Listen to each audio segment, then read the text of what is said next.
2020 foi um ano marcado por incêndios e desmatamento em dois dos principais biomas em preservação no Brasil, a Amazônia e também o Pantanal. Mas e 2021, como será? Esse é um dos assuntos da nossa conversa que teremos agora com o ministro do Meio Ambiente, Ricardo Salles, mais uma vez gentilmente nos atendendo. Tudo bem, ministro? Como que vai? Bem-vindo. Bom dia. É sempre um prazer estar aqui na Jovem Pan. Nós que agradecemos. Ministro, inclusive recentemente aquela comissão do Congresso que analisava as queimadas no Pantanal divulgou um relatório cobrando mais medidas do próprio Congresso Nacional para se proteger o bioma. O senhor, como ministro do Meio Ambiente, apoia de que maneira novas leis para se restringir queimadas e, obviamente, o desmatamento? Bom, o Pantanal ele tem duas situações jurídicas distintas.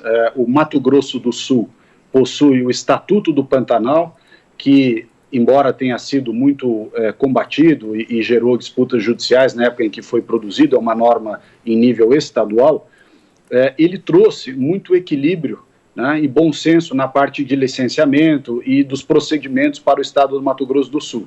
Então você veja que o Mato Grosso do Sul teve menos problemas, claro que não só por causa disso, mas teve menos problemas com relação às queimadas. O estado do Mato Grosso, por outro lado, não tem essa norma estadual, que traz parâmetros de ocupação, de preservação, enfim, para o Pantanal na porção matogrossense, ou seja, só naquela parte, só no estado do Mato Grosso. Então, o que a gente percebe? Que aquela norma do Mato Grosso do Sul, ela foi positiva no sentido de fazer o ordenamento territorial e permitir que houvesse a conciliação entre a proteção e a produção.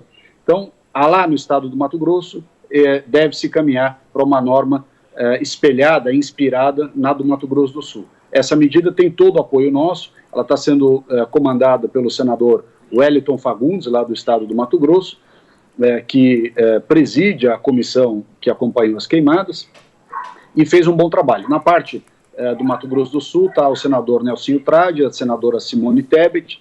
Então é uma equipe de senadores, 3 senadores ali, que fazem de fato, cumprem de fato esse trabalho de acompanhamento e de propositura.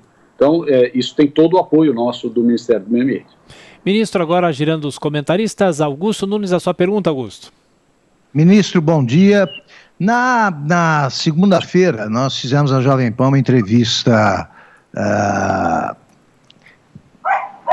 com o diretor da Embrapa, o meu está me escapando.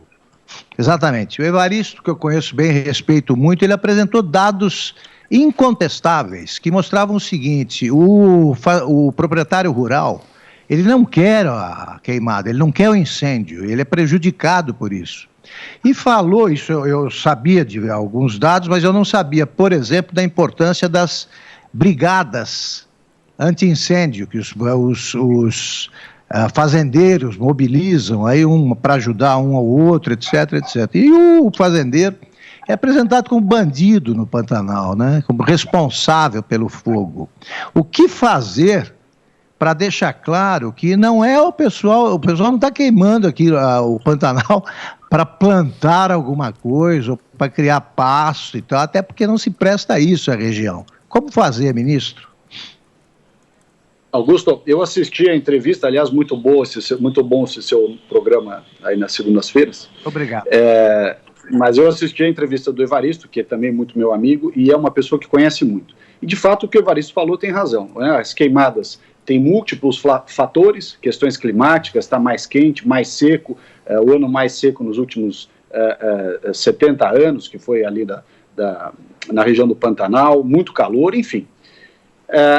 E há, portanto, combustão, eu diria a chamada combustão espontânea, que pega fogo realmente, é um período, e o pessoal do Pantanal sabe disso. Há casos em que existe fogo proposital? Há casos. São a maioria? Quer dizer, essa é a causa absoluta? Certamente não. Então você terá, como sempre em qualquer situação, uma ou outra pessoa que se aproveita de uma situação ali de calamidade para tirar vantagem, mas a maioria, como você colocou bem, dos proprietários, não quer aquele incêndio, porque, como vocês disseram no programa, pega fogo no curral, pega fogo na cerca, pega fogo uma série de ativos da sua propriedade e o próprio solo fica mais pobre.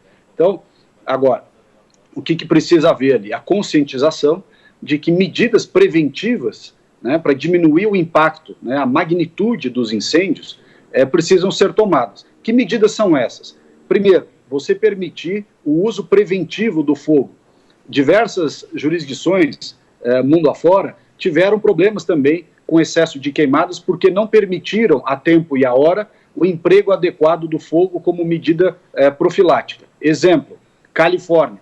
Califórnia está há décadas sem permitir o uso preventivo do fogo, por uma questão quase que apenas ideológica, no pressuposto de que o manejo do fogo por si só é ruim. E o que aconteceu? Aumenta muito a massa orgânica, o chamado subbosque, que é aquela vegetação que fica acumulada embaixo das grandes árvores, e aquilo, quando está seco e acumulado por anos e anos sem a limpeza via fogo, aquilo pega fogo num tamanho, numa magnitude, que o incêndio fica incontrolável. Então aconteceu de maneira análoga no Pantanal, e portanto também de maneira análoga precisa autorizar e manejar de maneira adequada o chamado fogo frio, né, que é o manejo lá na região. Então esse é um exemplo, tá? Ministro, agora a pergunta de Brasília, José Maria Trindade. Zé Maria. Salve, ministro. Por aqui em Brasília se diz que esse é um cargo para quem tem couro de jacaré, ou seja, costas duras para apanhar, né, ministro? Mas a minha pergunta para o senhor é o seguinte: como será a relação com os Estados Unidos? Porque durante a campanha, Joe Biden disse que vai cobrar do Brasil certas posturas e tal. Queria saber se o senhor já está se preparando ou vai esperar ser demandado. Como está essa relação? Bom, o presidente anteontem, acho, mediante a certificação lá dos delegados, cumprimentou, por força do reconhecimento oficial, o presidente eleito dos Estados Unidos, Joe Biden, e ato contínuo agora nós estamos autorizados, no sentido de habilitados, vamos dizer assim, para iniciar as tratativas. Eu acho que a perspectiva é muito positiva, e eu explico por quê. Os Estados Unidos são um país cuja população, os administradores, enfim, sejam de um partido ou de outro, tem uma visão muito pragmática das coisas.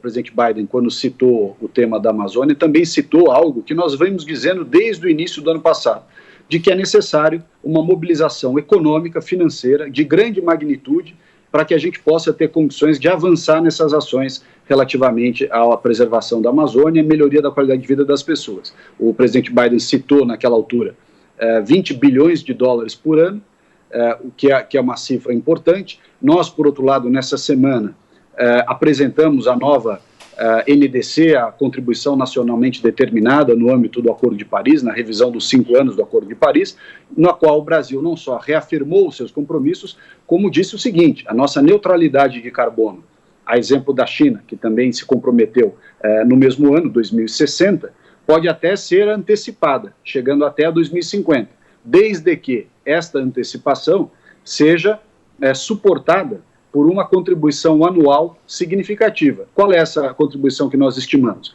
10 bilhões de dólares por ano.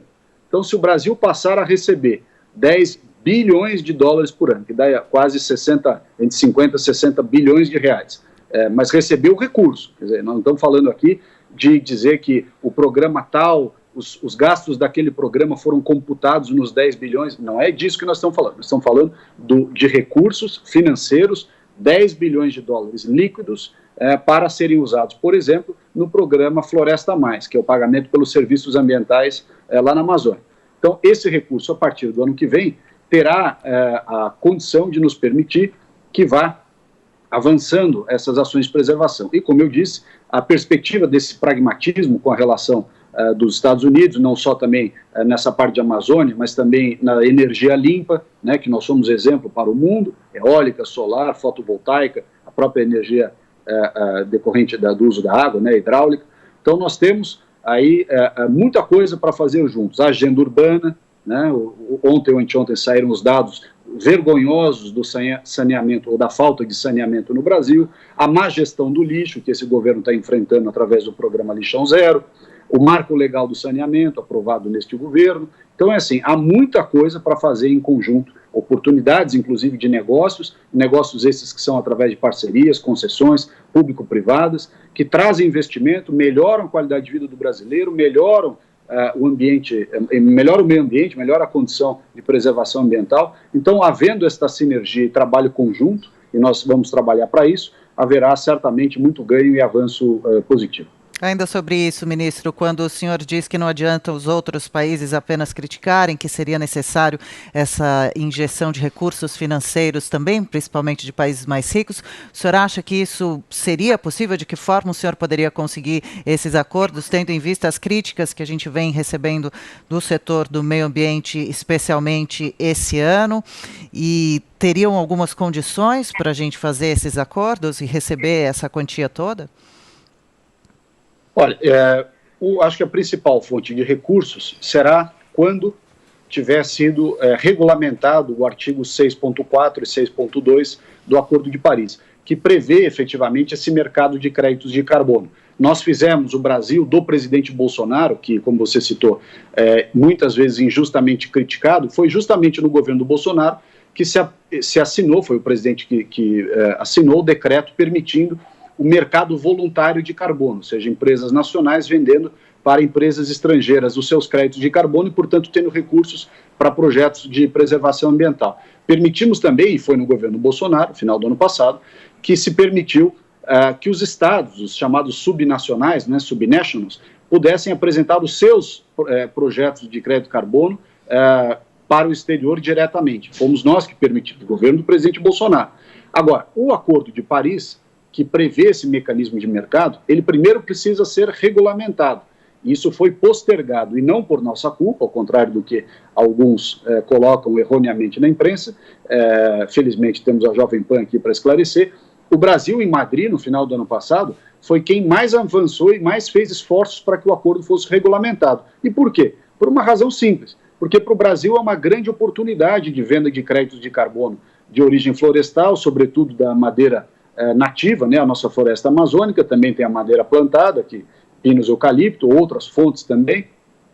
Este mercado de crédito de carbono será, quando regulamentado e em operação, uma importante fonte de recursos para nós. O que não pode acontecer é o que os europeus, sobretudo, têm postergado isso e têm fechado. O mercado europeu de crédito de carbono, ele é absolutamente protecionista. Eles só compram créditos e só negociam créditos praticamente entre si mesmos. Eles não avançaram depois do protocolo de Kyoto, que é de 2005, transacionaram mundialmente créditos de carbono, inclusive brasileiros, até 2009, mas a partir de 2009, esse mercado europeu se fechou. Portanto, não adianta nós dizermos ou recebermos a informação, olha, vocês precisam preservar, fazer, etc. Só tá bom, então estão aqui os nossos créditos de carbono, para dar origem de recursos, né, para trazer recursos para a preservação. E quando nós oferecemos os créditos, e para isso precisa do Acordo de Paris funcionando, a resposta que nós temos no momento, está fechado o negócio. Quer dizer, não há transação. Então, desde 2009,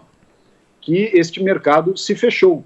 E a hora que o mercado se fecha, vários países, dentre eles nós, Brasil, que somos os principais, vamos dizer assim, potenciais emitentes de crédito de carbono, né, certificadores de crédito de carbono, não temos para quem vender o crédito de carbono. Então fica uma situação paradoxal. De um lado, a cobrança por ações e, por outro lado, o fechamento do mercado aos nossos créditos, impedindo, portanto, a fruição de recursos que permitem, em larga escala, a viabilidade da preservação da Amazônia. Perfeito. Ministro do Meio Ambiente, Ricardo Salles, mais uma vez, obrigado e bom dia de trabalho. Até a próxima. Obrigado a todos.